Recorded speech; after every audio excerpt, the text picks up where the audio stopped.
Hey, j'espère que tu vas bien, ça fait un petit moment qu'on s'est pas vu. Aujourd'hui je t'embarque dans une session Pop Show vite. Allez, c'est parti. Ok, alors aujourd'hui c'est un jour comme les autres au skatepark. À la différence que partant sur mon échauffement habituel, je ne me sens absolument pas en forme sur mes kickflips. Je décide donc de bifurquer totalement et de voir ce que ça donnerait si j'essayais un petit peu le frontside show vite. Petit début sur le front. Pour donner un petit peu de contexte, cette vidéo elle a été tournée fin novembre. Depuis, j'ai pu améliorer ma technique sur cette figure. Mais peu importe, là, c'est le tout début.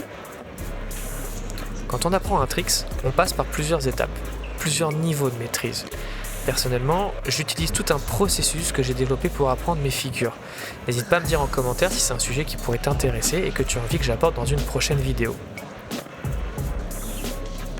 Actuellement, je suis sur la première étape, la découverte et la recherche de sensations.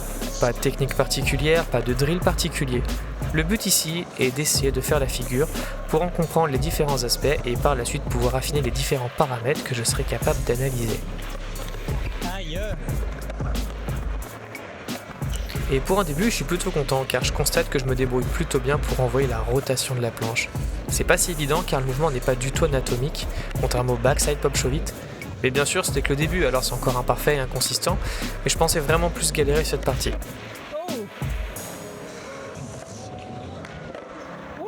Le problème principal que j'observe sur ma technique, c'est que la planche atterrit derrière moi. Alors là, il y a deux écoles. La première consiste à accepter ce fait et de sauter du coup en arrière. Et la seconde, dont je suis plutôt adepte, est de déporter son centre de gravité sur les talons, mettant ainsi plus de tension dans la board, la forçant à aller plutôt vers l'avant que vers l'arrière. Même si cette dernière est quand même un petit peu en arrière. C'est le même souci que lorsque l'on fait un ollie en ayant son poids complètement sur le tail, la planche part devant nous vers le nose. Bien entendu, les deux méthodes sont possibles et elles ont chacun leur propre sens dans des contextes différents. Moi le premier, il m'arrive de sauter en avant ou en arrière pour accompagner mes figures lors de certains essais. Il n'y a pas vraiment une méthode meilleure que l'autre selon moi, il faut surtout comprendre ce que l'on fait et pourquoi on le fait. Plus on s'améliore en skate et plus on va adapter inconsciemment notre technique, et notamment ce genre de choses, selon ce qu'on a besoin de réaliser. Ouais, ça m'incline. Faki. Et après analyse, je constate aussi que mon foot placement, il a un petit peu bougé durant la vidéo. Au tout début, j'avais le pied en arrière qui était vraiment tout en arrière du tail, à l'extrémité. Ça me semblait bien plus naturel pour avoir l'amplitude de réaliser le mouvement de poussée. Un petit peu comme un 180 front, où au début, on va vraiment mettre son pied en extérieur. Et plus la session a passé, et plus j'ai replacé mon pied vers le centre du tail, un petit peu comme le backside pop show vite, où j'ai le pied très centré. Certains seront plus à l'aise avec une manière ou une autre. Encore une fois, c'est une question de goût et c'est pour ça que je trouve que cette étape de recherche est extrêmement importante. On peut tester différentes choses. Attention, je ne dis pas que ça c'est la bonne méthode et je ne dis pas non plus que c'est la bonne méthode exclusivement pour moi. C'est simplement une position qui me renvoie un bon feeling et des bons résultats. Durant cette phase d'apprentissage, il faut rester ouvert, essayer plusieurs choses, et ça pendant plusieurs jours. Et c'est comme ça qu'on finit par roder petit à petit sa propre technique. En essayant, en rejetant certaines choses, parfois il faut un petit peu persévérer, un peu persister, et puis finalement, en essayant plein de choses, petit à petit, on trouve ce qui nous convient le mieux. Ça fait trop plaisir. Tout ce travail sur Pop Show vite finalement, ça a payé. En fait, ce que je fais, c'est que je mets beaucoup de poids, plus que sur Pop Show classique. Beaucoup de poids sur la jambe avant, genre 90%. Comme ça, le pied est totalement libre. Je fais mon petit saut, le cabri. Et avec le pied avant, je pousse. Arrière. Je pousse fort dans le sol et vers l'avant.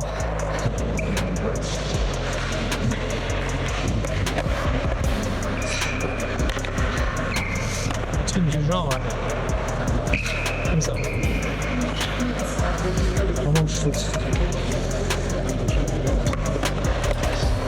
Mais si je suis penché en avant pour le skate par derrière, il faut que je me mette un peu plus sur le talon et ça passe mieux. Mais il faut garder l'équilibre.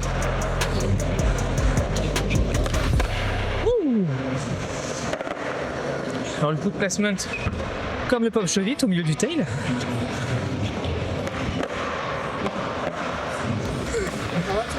Ça avance hein. Bah, je suis sur le front là. Le problème que je ressens avec le pied un petit peu trop aux extrémités de la planche, c'est que la pression du pop va faire fliquer la board sur l'axe horizontal. Alors c'est génial hein, sur les kickflips et les heelflips, la planche elle a besoin de tourner. Mais là, dans le cadre d'un pop shove it, on veut que la planche reste parallèle à l'horizon. Et du coup ça me dérange, parce que à la moindre petite variation, je me fais surprendre et la board part en flip. Donc pour des questions de consistance, je préfère personnellement avoir un placement de pied un petit peu moins agressif, plus neutre, et du coup me concentrer sur un meilleur mouvement au niveau du pied arrière, même si celui-ci doit être un petit peu plus fort. Là j'ai mal positionné mon pied arrière, du coup ça fait ça. Et aujourd'hui, un mois après cette vidéo, mon pied arrière a quasiment le même placement que pour le backside pop shove it. Du moins quand je le fais en flat.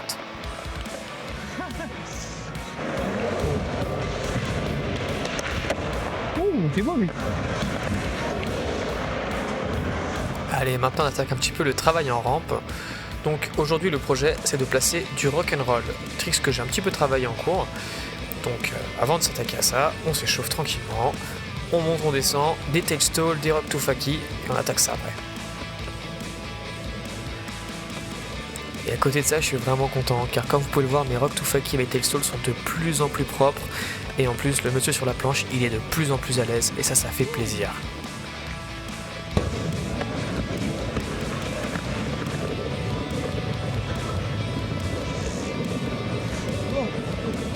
Projet du jour, rock'n'roll.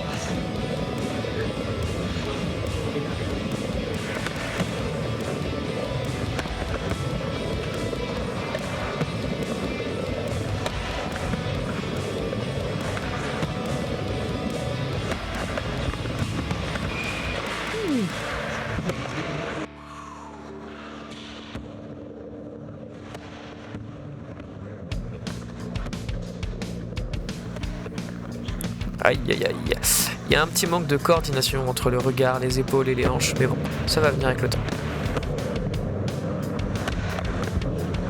Et deux.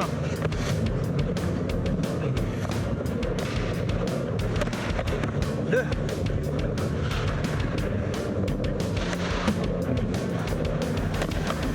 Oh, oh là.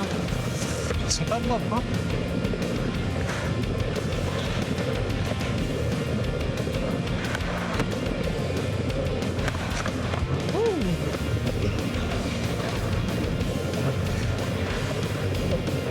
La chauffée cuite.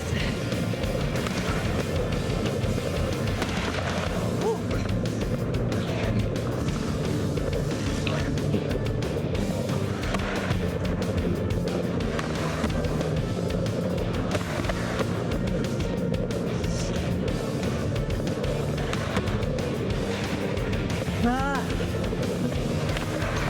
j'ai plus de cuisse. J'ai plus de cuisse. Je suis mort. Ah là là, maintenant que je commence à pouvoir enchaîner les allers-retours dans la rampe, je me rends compte à quel point c'est physique et qu'il faut de l'endurance pour pouvoir enchaîner les petits tours comme ça.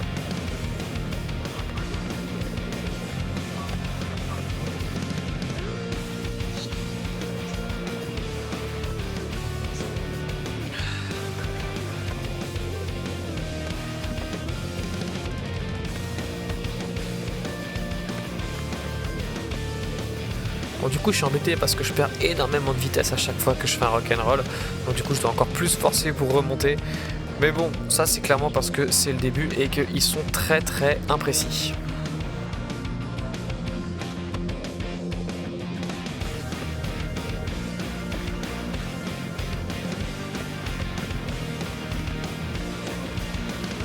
Je suis fatigué. Objectif, pop shove it ici. Allez, au moins shove it.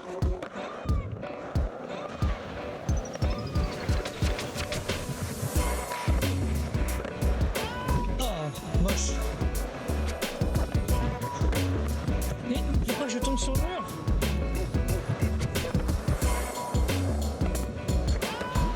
Oui.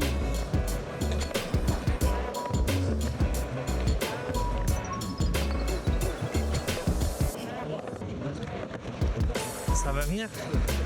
Si vous êtes capable de faire des pop show vite et des show vite, je vous recommande vraiment d'essayer cette variation sur une sortie de plan incliné. Le feeling est monstrueux, c'est hyper agréable et ça demande assez peu d'efforts à envoyer. C'est très très cool.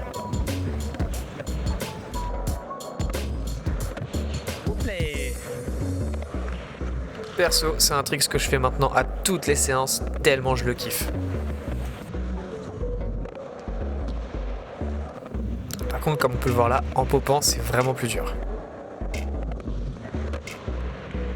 Allez, on continue de varier les situations dans lesquelles on va placer notre show vite maintenant qu'on commence à quand même bien le maîtriser. On va essayer en sortie de manual pad, donc sur un petit gap d'une marche.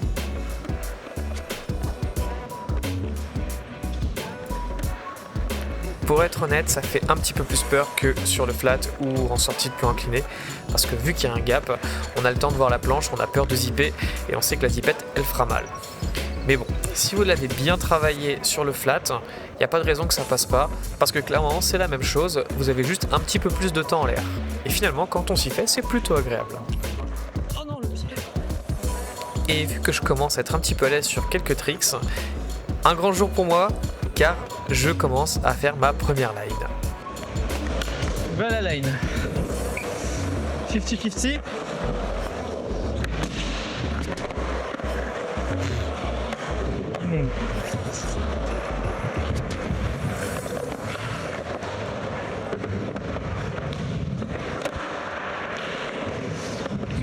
Mais en propre, s'il vous plaît.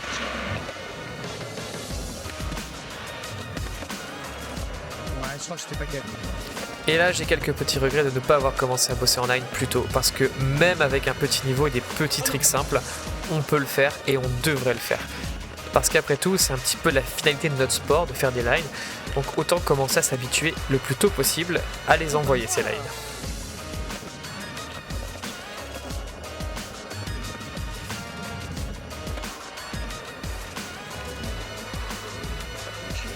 Alors bien entendu, il faut essayer de se fixer une line qui est réaliste par rapport à notre niveau. Moi ici, même si mon 50-50 et mon show vite ne sont pas les plus propres, je suis capable de les placer, on va dire au moins une fois sur deux. Et ça suffit pour pouvoir se faire plaisir à essayer d'envoyer cette line. Ah oui, je crois que j'étais bien là.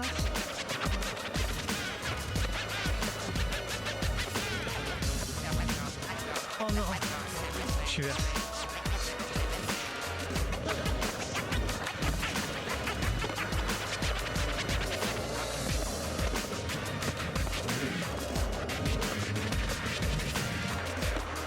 Voilà, clairement, c'était mon essai le plus propre.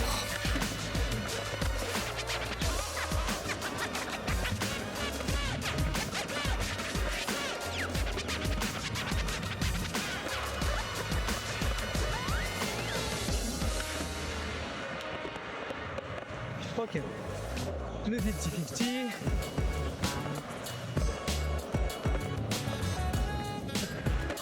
C'est pas que je vite. Un peu plus. L'intérêt principal pour moi de travailler en line est de normaliser vos tricks. D'habitude, on sait les faire parce qu'on est très concentré sur ce trick uniquement. Mais quand on part sur une line, il faut vite pouvoir passer au suivant.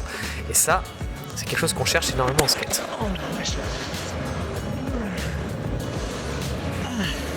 Je me suis tué. Ah ça, les tibias, on n'y échappera pas les gars. Hein.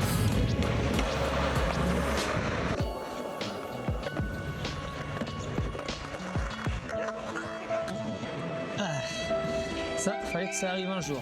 Ma caméra. Bon bah du coup pour le show vite tout faki, le problème c'est que c'est pas évident de mettre tout son poids sur notre jambe arrière qui du coup en faki devient la jambe de direction. C'était pas si dur. Il faut être à l'aise avec le faki et puis en étant concentré ça passera correctement.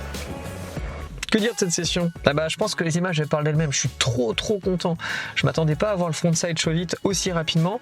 Et ça, je pense que c'est dû à tout le travail que j'ai fait sur le pop show vite. Parce que je voulais pas montrer dans toutes les vidéos, parce qu'à un moment, je trouve que c'est un peu répétitif. Et pour moi, l'idée, c'est de vous partager quelque chose de divertissant avant tout, plutôt que de vous montrer nécessairement à 100% ce que je fais. Sinon, vous aurez des vidéos de 3 heures et ça sera pas intéressant.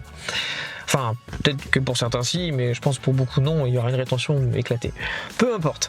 Bref, à chaque séance, je bossais mon pop shove it et je vois que le travail a payé. Donc, moi, à travers cette vidéo, si j'ai un conseil à vous donner, c'est bosser vos bases, les gars. Bossez-les. Ça sert à rien ce qu'on a claqué ou réussi à replaquer un trick une fois, de passer tout de suite au suivant. Faut prendre le temps de maîtriser les choses avant d'attaquer vraiment trop rapidement la suite, parce qu'en fait, vous allez acquérir des compétences, des connaissances et du ressenti, du feeling sur la board, du board control sur un tricks qui va se partager super bien vers les autres. Et rien que pour ça, ça vaut le coup de s'attarder un petit peu. Donc moi, je pense que tout le travail que j'ai fait sur le pop shove it, que je vous ai pas nécessairement montré, bah là, je le retrouve sur le front. Et ça, c'est trop bien. Bref, sur ce, dites-moi en commentaire, vous, sur quoi vous bossez, si vous avez des difficultés, aidez les autres dans les coms, enfin, je sais pas. Essayons de faire vivre un peu cette communauté skate qui a un petit peu du mal à sortir la tête de l'eau, je trouve. Et puis, tirons-nous ensemble vers le haut, on va réaliser tous nos tricks, on va faire de grandes choses, c'est trop bien. La bise!